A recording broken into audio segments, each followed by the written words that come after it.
मैं बोला राधा स्वामी वालों के पास तो भगत आते हैं जो भक्ति करना चाहते हैं, तुम्हारे पास तो रोगी आते हैं, सब के सब रोगी बीमार, तो उनको इस चीज से क्या मतलब, वो क्या समझेंगे। इसलिए सबसे जरूरत की चीजें क्या है कि पहले अपने आप को पाक साफ पवित्र बनाओ। पवित्रता और शुद्धता पहली चीज है। संतों ने महात्माओं ने, जहाँ शुद्धता नहीं होगी, जहाँ बदबू आएगी, वहाँ कौन ठहरेगा। नाम तो बहुत पवित्र चीज है, वो गंदगी में कैसे ठहर जाएगा। इस मंदिर में अगर गंदगी भरी पड़ी है तो नाम कैसे अंदर में लेके जाओगे। क्या तुम चाहते हो कि गुरु तुम्हारे अंदर प्रवेश कर जाएगा, या तुम नूरी गुरु की बात करते हो वहां मिलेगा तुम्हें? क्यों मिलेगा भाई?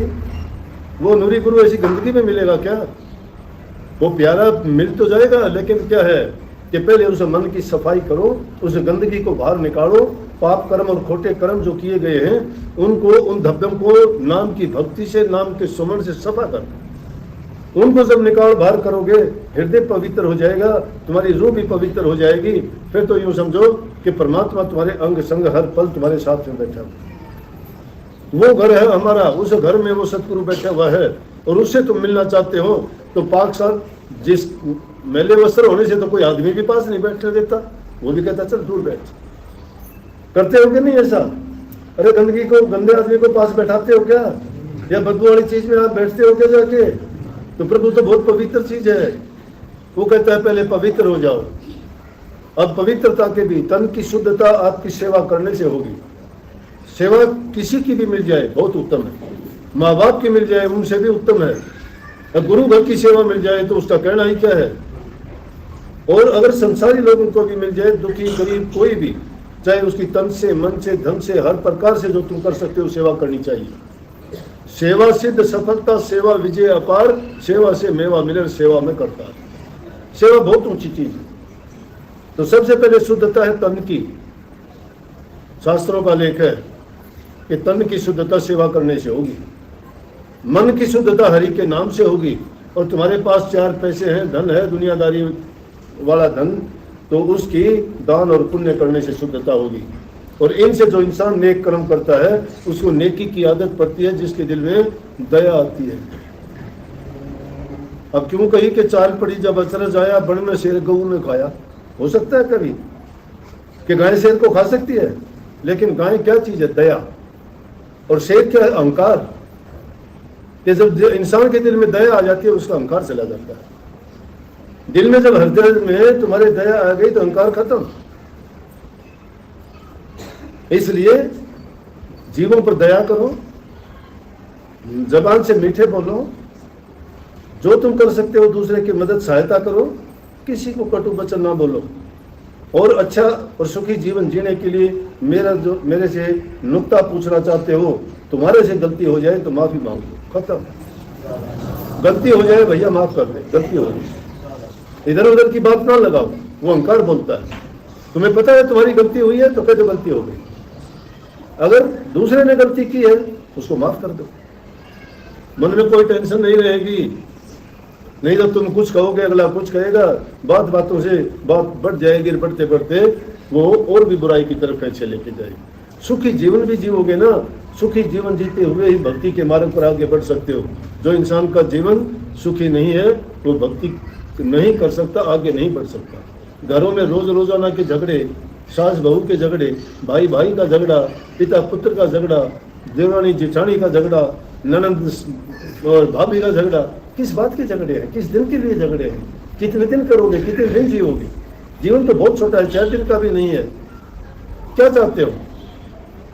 देखते हैं समाज किस ओर जा रहा है, समझ ही नहीं है। 2 दिन की चमक चांदनी फिर अंधेरी रात। देख लिया जिन लोगों ने जीवन देखा है। हम ऐसे ही नहीं, जिंदगी के अनुभव और तजर्बे से कहते हैं। और वो दिन जब आएंगे तो इंसान को पता भी लग जाता है।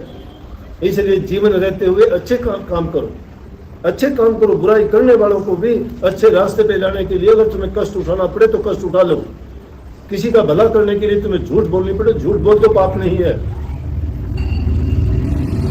ये पाप नहीं है किसी चीज से बंद के कोई तुम ये करो कि मैं ऐसा नहीं करूं, मैं नहीं करूं, नहीं, गलत है।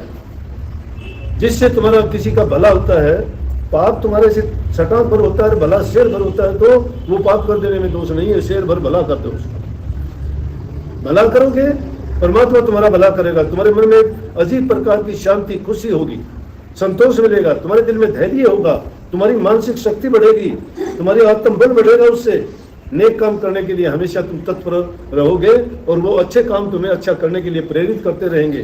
क्योंकि जिसका मन खराब होता है उसका जीवन बर्बाद हो जाता है।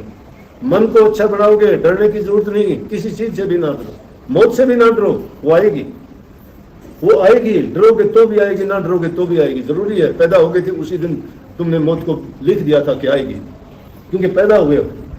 जो पैदा होता है उसको जाना पड़ेगा, लेकिन बीच का, जन्म से लेकर मृत्यु के बीच का जो समय है, उस समय को तुमने चुनना है कि तुम किशोर जाना चाहते हो। उस जीवन में अगर तुम नेक कर्म करके तो तुमने बहुत कुछ कमा लिया, अगर उसमें तुमने बुरा कर लिया तो तुमने अपना सब कुछ खो दिया। वही परीक्षा का टाइम है, और उसमें जो इंसान अच्छा कर जाता है वो दुनिया में अपना नाम कमा जाता है, अमर हो जाता है।